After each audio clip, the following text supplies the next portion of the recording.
Man, after that last match, I had to like calm down and eat some food. That was unreal. So this hand is not particularly stellar. 3 lands is a lot to have in your opening hand. And we don't have like a Thalia's Lieutenant or anything like that, which is kind of annoying. We're always watching.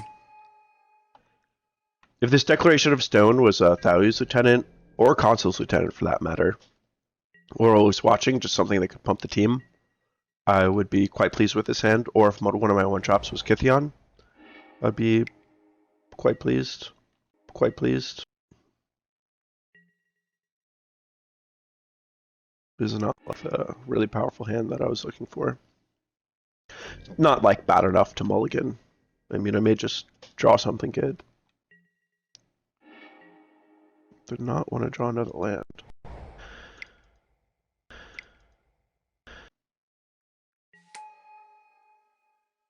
What's really annoying about this too is if my opponent plays a Sylvan Advocate, it's like kind of annoying. I'll have to blow my Declaration of Stone on it.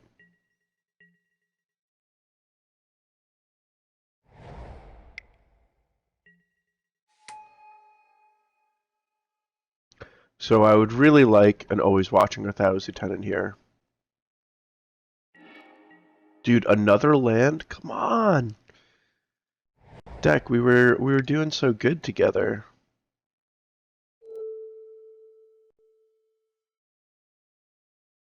Why have you forsaken me?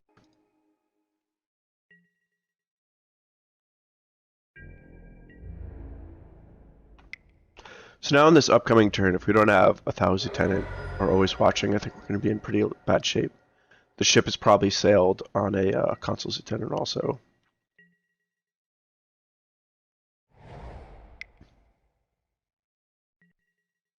Alright, Nissa we can handle. Nissa we can kill. So the play pattern that I assume my opponent is going through is he's going to play Nissa, plus it, force all my creatures to attack as Nissa.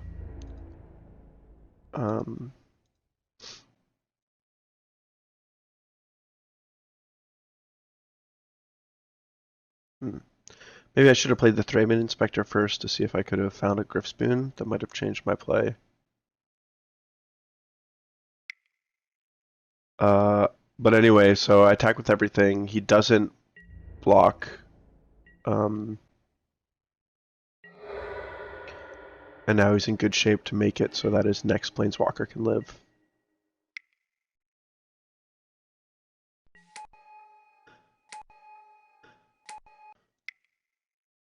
I do want to crack the clue now because I may just draw another 1-drop that I want to play.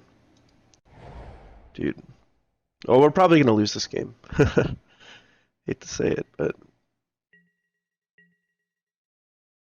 a Gideon making a 2/2 here is like how do we ever beat that?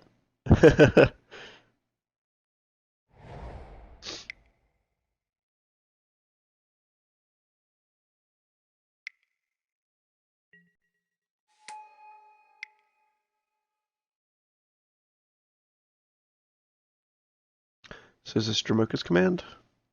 Main phase Dromoka's Command seems a little silly.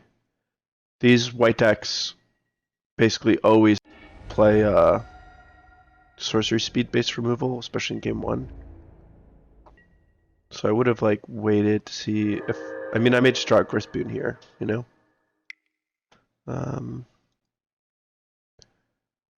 So it's gonna take a little while for this Town Gossipmonger to get there, but he could be like an attackable threat that could threaten to trade with the Sylvan Advocate.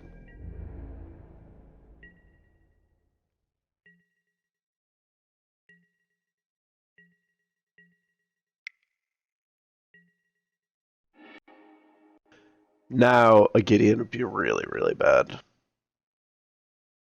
That said, we could just draw a Gryff Boon off the top, and our Town Gossipmonger could just be a near lethal threat.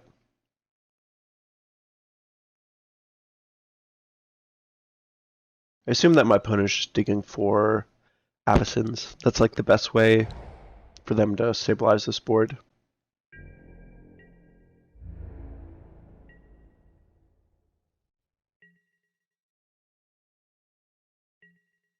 Can't flip him yet because he's summoning sick. Dude, this is really painful. And I'm going to play my land just in case I draw a...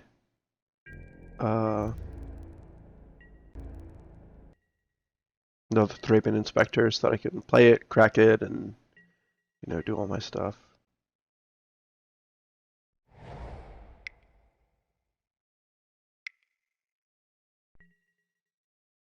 Whoa, the main... okay, we can just concede here. On to the next one. There's a few different ways that we can sideboard in this matchup. Unfortunately, like, none of them seem that good. Honestly inclined to, like, not sideboard at all. The tragic arrogances are really tough to deal with.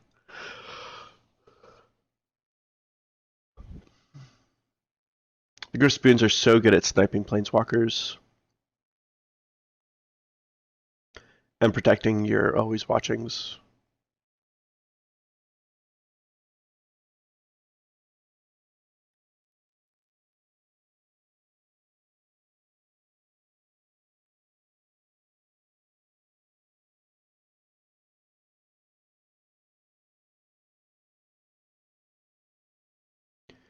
So my biggest question is, do I think this is a matchup for Reckless Bushwhacker? So likely that the board gets gummed up, but more and more of these green-white decks are playing sweepers. Like, when I play the green-white deck, I play 2 Tragic Arrogance and 1 Planar Outburst. That's what I did the last GP, and at the open, Jerry just had 3 Planar Outbursts. So I think what I want is I'm just going to bring in all the Bushwhackers, take out these 3 planes, and I think that I want to take out these planes and the Thraben Inspectors. I need to find one more cut.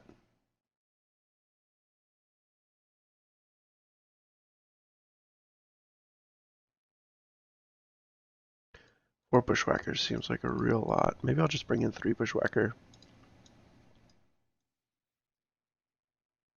So I have 3 Gryff Spoons and 3 Bushwhackers. I kind of want to have room for these 2 cards.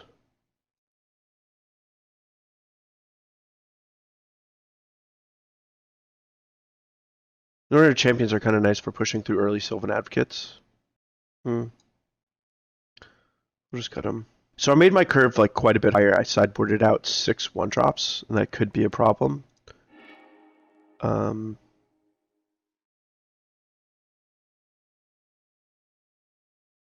But our deck is a little bit more dense, which I like.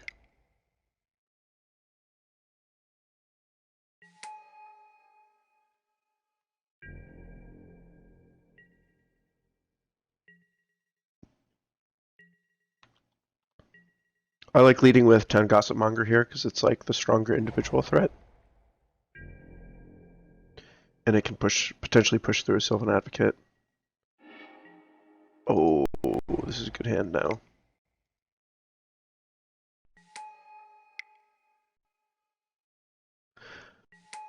So particularly if we hit our land drop, we're probably going to have a good attack on the following turn. Especially because this green-white deck, it actually doesn't have that many early plays. Usually they'll board in like 3 Lambhold Pacifists to help with that problem. Another thing that would be really good is, I mean, even just like Thousand Tenants, like kind of insane here.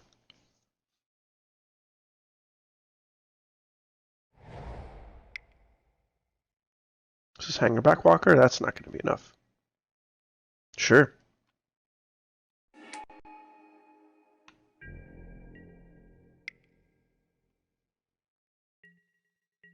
So we'll most certainly be playing our Thousand Tenant.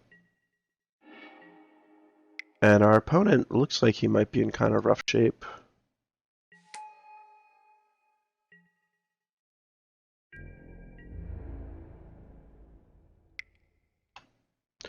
And next turn, even without a land drop, we get to play Kytheon and Knight of the White Orchid, which is pretty sweet, as long as our opponent plays a land. So I'm actually feeling pretty good about this game. Being on the play, we had a good hand. Our opponent had a acceptable turn 2 play in that he had a turn 2 play, which a lot of times they don't, but wasn't particularly great.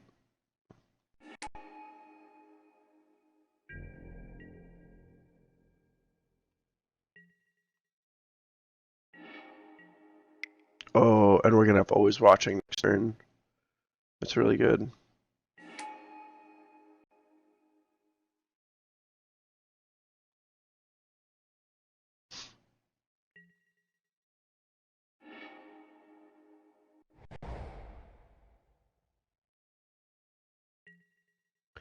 So now we get to whack him for quite a bit.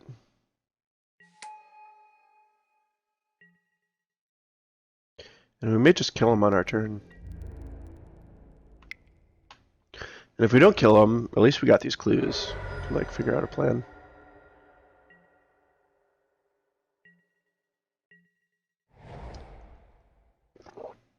Oh, you had a removal spell on turn 2 and turn 3? Yeah, we just killed you on turn 4 anyway.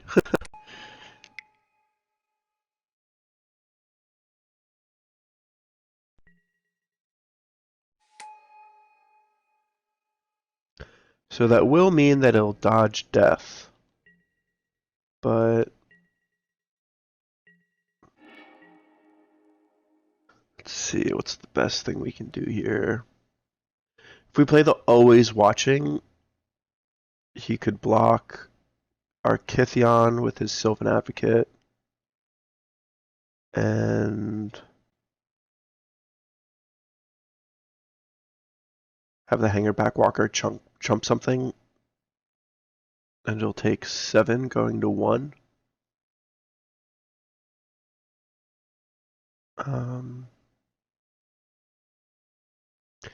If we don't play our always watching, we will not push through as much damage, but we'll be able to flip our Kytheon.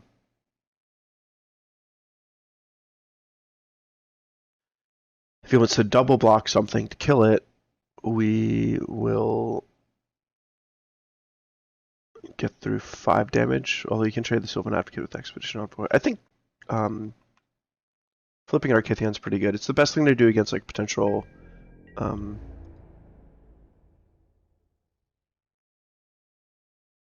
sweeper.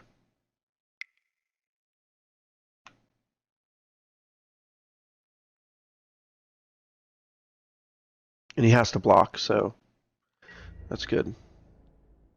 Might have actually been okay just to attack with the Knight of the White Orchid too. It's kind of a freebie for him to block it, but it just deals a fair amount of damage.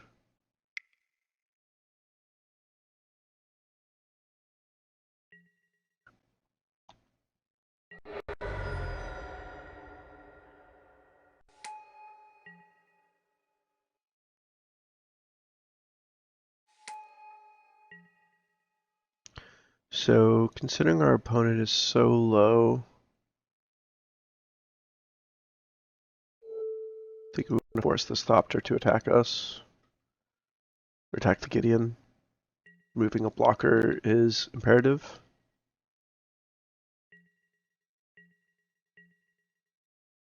I think we're going to get this game. And we did. Sweet. On to the next one. So, I don't think that I want to make any changes to our deck. We're a little less blitzy, but I think that we're like in better shape to attack our opponent and have him not be able to stop us. The one thing that could be a consideration is if I knew my opponent's deck list and I knew he was just on 3 planar outbursts and no tragic arrogances, I might actually consider putting like the 2 Anointer of Champions and the 3 Plains back in the deck and take out the Needle Spires and Bushwhackers, and that would open up room for the Stasis Snares and Silkwrap.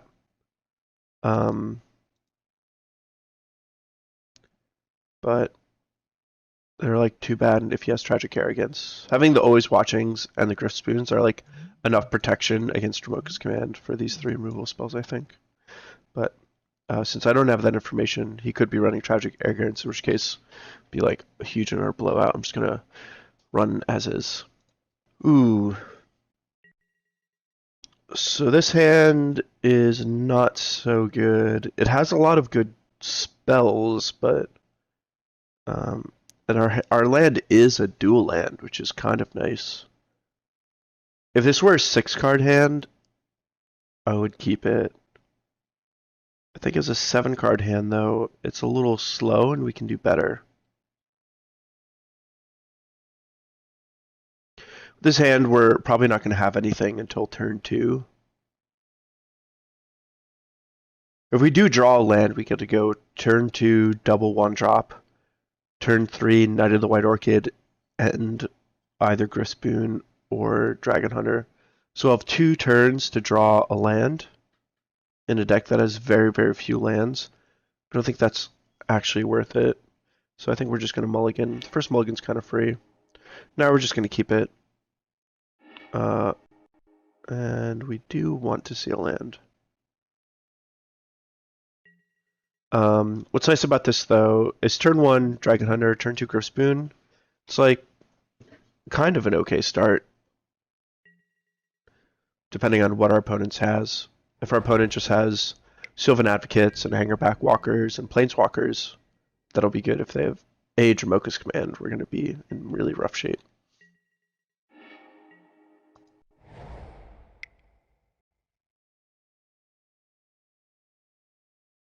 But once we're down to 6, going to 5 is like really bad. And on average, our 5, I don't think would be better.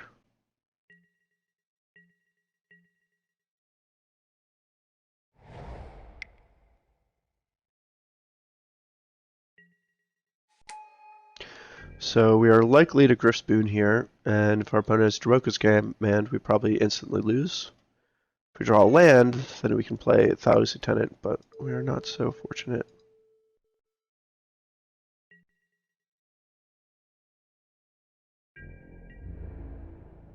So what's particularly tricky about this is, even if our opponent plays like a Nissa here, I mean, we can kill the Nissa over 2 turns, but it's like kind of soaking up a lot of damage and actually putting him ahead in a life total race. So it's like not so good. It's like not so good. You know, game 1 we had a bad situation because we drew basically mono creatures with no meaningful form of interaction. But it would have been a great hand against a heavy removal deck.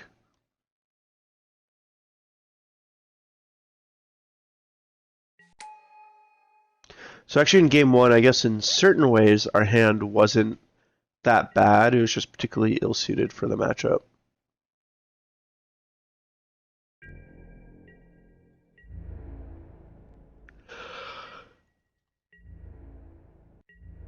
This looks like a situation where we're just going to get squished.